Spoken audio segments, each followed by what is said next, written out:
Hello guys, हमने last lecture में देखा था कि कैसे हम एक आइटरेटिव फंक्शन की टाइम कॉम्प्लेक्सिटी को एनालाइज करते हैं।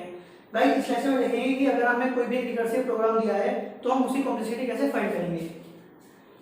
गाइस, किसी भी एक रिकर्सिव एल्गोरिथम या फिर रिकर्सिव फंक्शन की टाइम कॉम्प्लेक्सिटी को एनालाइज करने के लिए आपके पास तीन मेथड हैं। एक है गाइस आपका सब्स्टिट्यूशन मेथड, एक है गाइस आपके पास रिकरेंस ट्री मेथड और एक है गाइस आपके पास मास्टर मेथड बोल दो इसको, या फिर गाइस आप इसको मास्टर थ्योरम बोल सकते हो।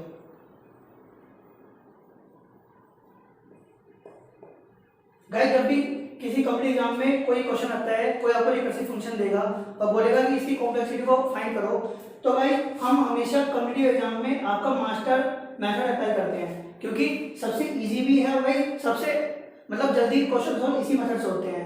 बट एक सेफर साइड के लिए हम आपके इस लेक्चर में गाइस सब्स्टिट्यूशन मेथड और रिकरेंस ट्री मेथड इन दोनों को डिस्कस करेंगे और देखेंगे कि हम इन दोनों से भी आपके रिकरेंस फंक्शन को कॉम्प्लेक्सिटी को कैसे एनालाइज करते हैं। बट भाई जब भी किसी कॉम्पिटिटिव एग्जाम में या फिर जब भी आपसे कोई क्वेश्चन पूछता है कि इसकी रिकर्सिव प्रोग्राम की इसकी कॉम्प्लेक्सिटी को एनालाइज करो, तो आप हमेशा मास्टर थ्योरम अप्लाई करना, बहुत इजी और बहुत जल्दी टाइम में गाइस आप उसका आंसर निकाल पाओगे। ठीक है, देखते हैं आपका सब्स्टिट्यूशन मेथड। गाइस, जब भी आपको कोई एक रिकर्सिव एल्गोरिथम देता है तो वो दो तरह से क्वेश्चन पूछ सकता है। या तो वो आपको एक फंक्शन दे देगा रिकर्सिव फंक्शन, या फिर उसकी एक रिकरेंस रिलेशन दे देगा।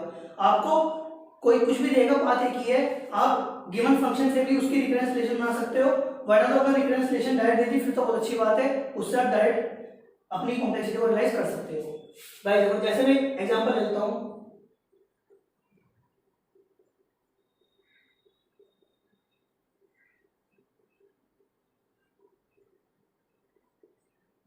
गाइस ये आपकी एक सिंपल मैंने एक फंक्शन लिया है जिसमें आपका फंक्शन ऑफ n जब रिकर्सिव कॉल हो रही है तो फंक्शन ऑफ n-1 को भी बराबर कॉल कर रहा है। ठीक है, तो आपको पता लगा है क्योंकि यहाँ पे रिकर्सिव कॉल हुई है तो बेसिकली ये एक रिकरेंस आपको फंक्शन दिया है जिसकी आपको कॉम्प्लेक्सिटी को एनालाइज करना है। अब गाइस, जब आइटरेटिव फंक्शन की हमने कॉम्प्लेक्सिटी एनालाइज करती थी तो उसमें क्या था, उसमें हमने सिंपल देखा था कि आपके जो नंबर ऑफ जो लूप्स है वो कितने नंबर ऑफ टाइम एग्जीक्यूट हो रहे हैं। तो गाइस अब इसमें कैसे एनालाइज करेंगे। गाइस पहले हम इसको क्या करेंगे, इसकी एक रिकरेंस रिलेशन डालेंगे। भाई हर रिकर्सिव फंक्शन का हम एक रिकरेंस रिलेशन बना सकते हैं, तो कैसे बनाएंगे गाइस, क्योंकि यहाँ पे एक कांस्टेंट है, भाई इफल तो कुछ नहीं है तो इसको आप सी लिख सकते हो, प्लस इसने कॉल करा n-1 तो मतलब t ऑफ n-1।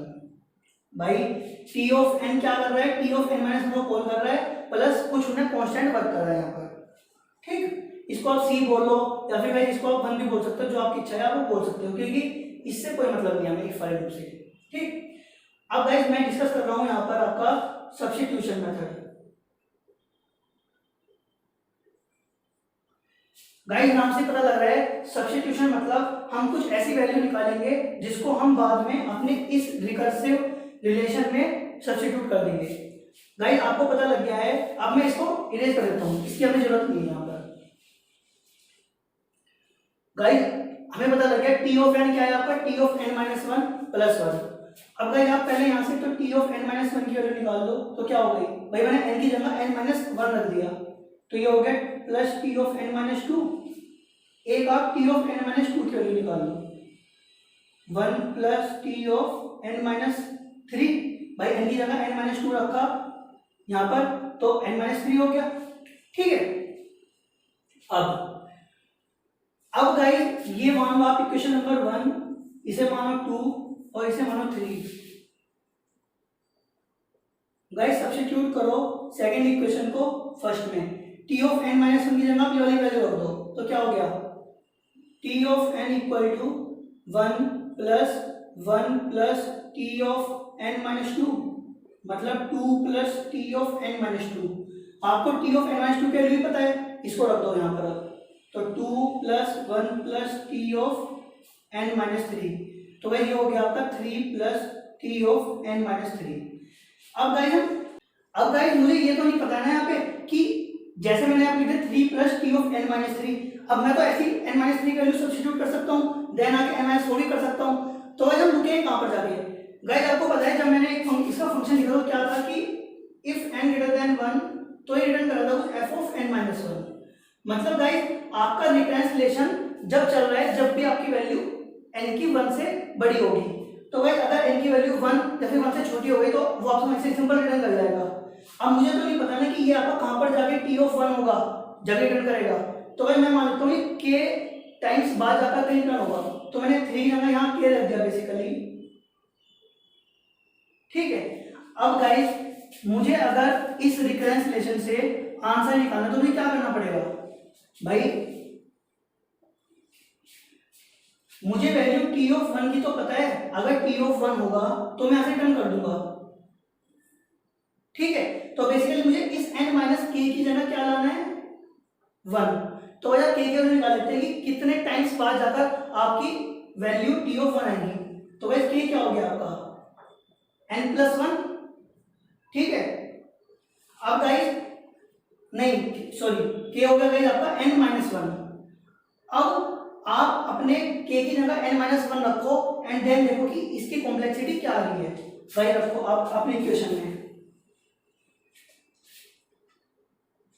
k की जगह रखना है आपको simple n minus 1 plus t n minus 1, तो वह क्या हो गया ये n minus 1 plus T of n minus n plus 1, n से n कट गया, तो भाई ये हो गया आपका n minus 1 plus T of 1 simple return कर देगा, मैंने कांस्टेंट मान लिया, तो भाई सिर्फ n बचा, तो इसका मतलब इसकी कॉम्प्लेक्सिटी हो गई आपकी बिग O ऑफ n, क्योंकि गाइस हम हमेशा अपने कॉम्प्लेक्सिटी को बिग O के टर्म में रिप्रेजेंट करते हैं, मतलब हमेशा हम जो जो क्वेश्चन दिया होगा हम उसकी वर्स्ट केस कॉम्प्लेक्सिटी निकालते हैं, तो इसलिए क्योंकि यहाँ पे खाली n टर्म बची है तो गाइस इसकी कॉम्प्लेक्सिटी क्या हो गई बिग O ऑफ n।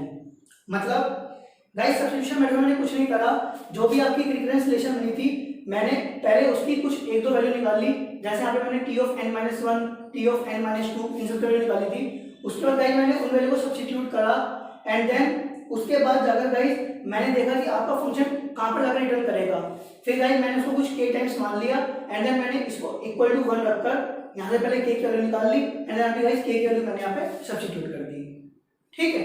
तो भाई ये मेथड है बेसिकली आपका एक सब्स्टिट्यूशन मेथड। गाइस आपने देखा सब्स्टिट्यूशन मेथड मतलब इसी क्वेश्चन में कितना टाइम लगा इस क्वेश्चन को सॉल्व करने के लिए, बट गाइस जब हम मास्टर मेथड देखेंगे तो हम समझेंगे कितना आसान है किसी एक रिकरेंस रिलेशन को मास्टर मेथड से सॉल्व करना। गाइस यहाँ पे इतना टाइम लगा, वहां पे बिल्कुल मतलब विद इन अ सेकंड आपका क्वेश्चन सॉल्व हो जाएगा आराम से। गाइस नेक्स्ट देखते हैं आपका रिकरेंस ट्री मेथड।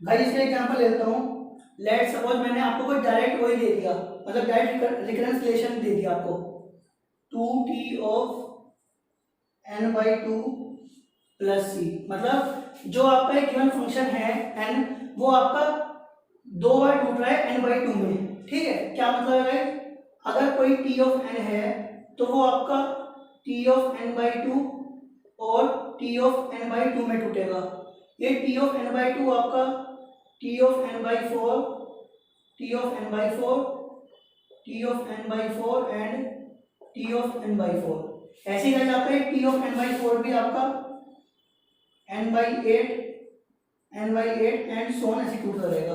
कब तक चलेगा जब तक आपका ये 1 नहीं होगा भाई, जब तक आपकी प्रॉब्लम का जो हम डिवाइड कर रहे हैं बार बार, जब तक आपकी प्रॉब्लम सिंगल नहीं बचेगी, जब तक आप लगातार इसको डिवाइड करते जाओगे। तो भाई बेसिकली यही होता है आपका रिकरेंस ट्री। गाइस बेसिकली हुआ क्या, आपको एक सिंपल एक रिकरेंस रिलेशन दिया था, मैंने उस रिकरेंस रिलेशन की हेल्प से आपका एक रिकरेंस ट्री बनाया एंड गाइस अब हम देखेंगे कि आपका हर लेवल पे कितना अमाउंट ऑफ वर्क परफॉर्म हो रहा है, ठीक है। भाई यहाँ पर हमने सिंपल इस प्रॉब्लम को तोड़ दिया, मतलब कांस्टेंट वर्क परफॉर्म हुआ है c, ठीक है। यहाँ पर गाइस हमने एक प्रॉब्लम और दो प्रॉब्लम को तोड़ा, एक प्रॉब्लम को तोड़ने के लिए गाइस आपका कांस्टेंट अमाउंट ऑफ टाइम लग रहा था c, दो को तोड़ने में कितना लगेगा c प्लस c मतलब 2c, ठीक है। यहाँ पे गाइस आपकी 4 आ गई, 4 मतलब तो यहाँ पे हो गया आपका 4c यहाँ पे अगर आपकी 8 है, 8 का मतलब 8c। तो भाई ये इसी तरह पूरा चलता रहेगा। अब आप खुद बताओ,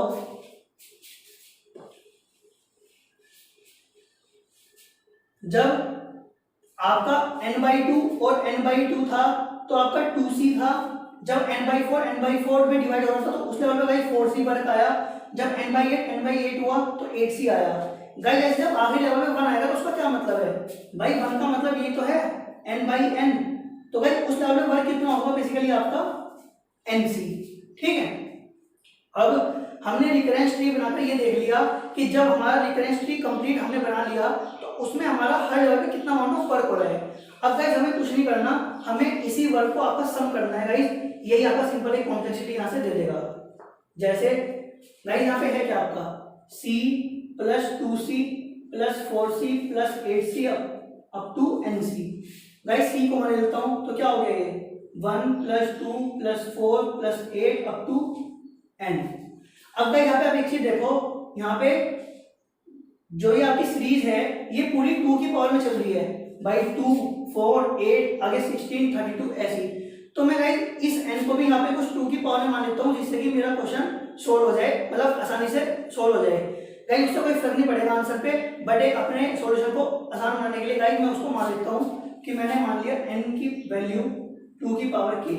तो गाइस ये क्या हो गया आपका 1 plus 2 plus 4 plus 8 up to 2 की पावर के। अब अगर आप इसको ध्यान से देखो तो ये है एक जीपी। ठीक है भाई, ये आपके जीपी तो बन गई, और अब ये जीपी है गाइस, तो आपको बस अब इनका सबका सम करना है। सम ऑफ जीपी का आपको फॉर्मूला पता ही है, उसको आप डायरेक्ट लगाओ और गाइस आपका यहाँ से आंसर निकल जाएगा। तो गाइस ये क्या हो गया आपका 1 इंटू 2 की पावर k प्लस 1 आपके यहाँ पे एलिमेंट्स हैं, एंड -1 अपॉन 2 -1 2 गाइस, क्योंकि यहाँ पे कॉमन वो है आपका कॉमन रेशियो यहाँ पे 2 चल रहा है इसलिए यहाँ पे 2 आ गया। फॉर्मूला आपको पता ही है। अब गाइस इसको आप यहाँ से आराम से सोल्व कर सकते हो। तो गाइस आपका क्या जाएगा, ये सोल्व करके क्या जाएगा आपका 2 की पावर k प्लस 1 -1।